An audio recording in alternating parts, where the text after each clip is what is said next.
आइए जानते हैं आज की कुछ प्रमुख अंतर्राष्ट्रीय खबरों को। पहले एक नजर आज की हेडलाइंस पर। बैठक में बोले किसान नेता, एनआईए बना रही आंदोलनकारियों को निशाना, सरकार ने मांगी बेगुनाहों की सूची। प्रधानमंत्री आवास योजना संवाद में पीएम मोदी से बोली कमला, कभी सोचा नहीं था कि घर मिलेगा। संसद का बजट सत्र 30 जनवरी को होगी सर्वदलीय बैठक, पीएम मोदी करेंगे अध्यक्षता। बंगाल में कोहरे के बीच भीषण सड़क हादसा, 13 की मौत, राष्ट्रपति प्रधानमंत्री ने दुख जताया, मुआवजे की घोषणा। पश्चिम बंगाल में ममता बनर्जी का मास्टर स्ट्रोक है, नंदीग्राम का संग्राम। भाजपा में गए ममता के विधायक अरिंदम, गले लगाकर विजय वर्गीय ने किया स्वागत। अमेरिका में व्हाइट हाउस में प्रथम कदम रखेंगी कमला, तो इतिहास रचेगा हैरिस परिवार। भारत ने पूरा किया मित्र देशों से किया वादा, भूटान और मालदीव को मिली वैक्सीन की पहली खेप। शाहरुख खान और दीपिका पादुकोण की पठान के सेट पर हुई हाथापाई, चल गए थप्पड़।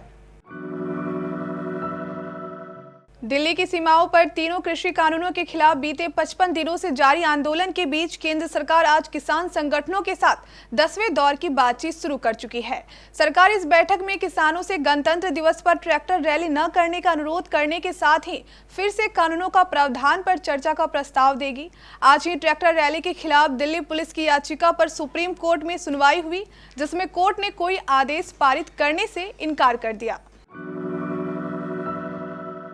प्रधानमंत्री आवास योजना ग्रामीण के तहत वीडियो कॉन्फ्रेंसिंग के जरिए प्रधानमंत्री नरेंद्र मोदी ने 6,10,000 लाभार्थियों के बैंक खाते में ऑनलाइन 2,691 करोड़ रुपए की धनराशि भेजी। कमिश्नरी में आयोजित कार्यक्रम में लाभार्थियों ने हर हर महादेव से पीएम मोदी का स्वागत किया। इस दौरान पीएम मोदी ने काशी की कमला से भी संवाद किया। संसद के आगामी बजट सत्र के मद्देनजर 30 जनवरी को प्रधानमंत्री नरेंद्र मोदी की अध्यक्षता में सर्वदलीय बैठक हो, जिसमें सरकार सत्र संबंधी कामकाज से सभी दलों को अवगत कराएगी। संसदीय कार्य मंत्री प्रहलाद जोशी ने बुधवार को ये जानकारी दी। उन्होंने बताया कि ये बैठक डिजिटल माध्यम से होगी और इस सिलसिले में सभी दलों के सदन के नेताओं को सूचना दे दी गई है। पश्चिम बंगाल में कोहरे के कारण मंगलवार देर रात जलपाईगुड़ी जिले के धूपगढ़ी शहर में एक भीषण सड़क हादसा हो गया। इस हादसे में 13 लोगों की मौत हो गई और कई लोग घायल हो गए। राष्ट्रपति रामनाथ कोविंद और प्रधानमंत्री नरेंद्र मोदी ने इस सड़क हादसे में मौतों पर बुधवार को शोक जताया और मृतकों के परिजनों को 2-2 लाख रुपए का मुआवजा देने की घोषणा की। पश्चिम बंगाल की मुख्यमंत्री और सत्तारूढ़ तृणमूल कांग्रेस की प्रमुख ममता बनर्जी ने पूर्वी मेदिनीपुर जिले के नंदीग्राम से चुनाव लड़ने का ऐलान कर राज्य की राजनीति में हलचल मचा दी है। राजनीतिक हलकों में उनके इस फैसले को मास्टर स्ट्रोक माना जा रहा है, लेकिन क्या सिर्फ शुभेंदु अधिकारी के सहारे इलाके पर कब्जा करने की बीजेपी की रणनीति की काट के लिए ही उन्होंने ये फैसला किया है। ममता अपने लंबे राजनीतिक करियर में औचक फैसलों के लिए मशहूर रही है, लेकिन नंदीग्राम से चुनाव लड़ने के फैसले के पीछे कई वजह है। नंदीग्राम महज एक गांव नहीं बल्कि बंगाल की राजनीति में बदलाव का प्रतीक है। वर्ष 2007 में जमीन अधिग्रहण के खिलाफ आंदोलन और आंदोलनकारियों पर पुलिस फायरिंग में 14 लोगों की मौत की वजह से इसने अंतर्राष्ट्रीय स्तर पर सुर्खियां बटोरी थी। पश्चिम बंगाल में तृणमूल कांग्रेस के विधायकों के टूटने का सिलसिला लगातार जारी है। इसी क्रम में शांतिपुर से विधायक अरिंदम भट्टाचार्य बुधवार को दिल्ली में भारतीय जनता पार्टी में शामिल हो गए। नदिया जिले के शांतिपुर विधानसभा क्षेत्र से अरिंदम भट्टाचार्य विधायक हैं।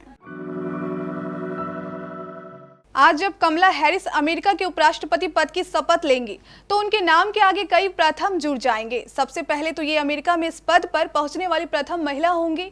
साथ ही इसके अलावा भारतीय मूल से संबंध रखने वाली ऐसी प्रथम महिला भी कहलाएंगी जो अमेरिका में दूसरे ताकतवर ओहदे पर काबिज हुई। लेकिन इस अवसर पर उनकी उपलब्धि के साथ साथ दुनिया भर की निगाहें और उनके धार्मिक और सांस्कृतिक विविधता भरे परिवार भी होंगे, जो अमेरिका की राजनीति में इतिहास रचने जा रहा है। डेमोक्रेट नेशनल कन्वेंशन में उनके चर्चित भाषण से लेकर उपराष्ट्रपति तक का सफर दिलचस्प रहा है।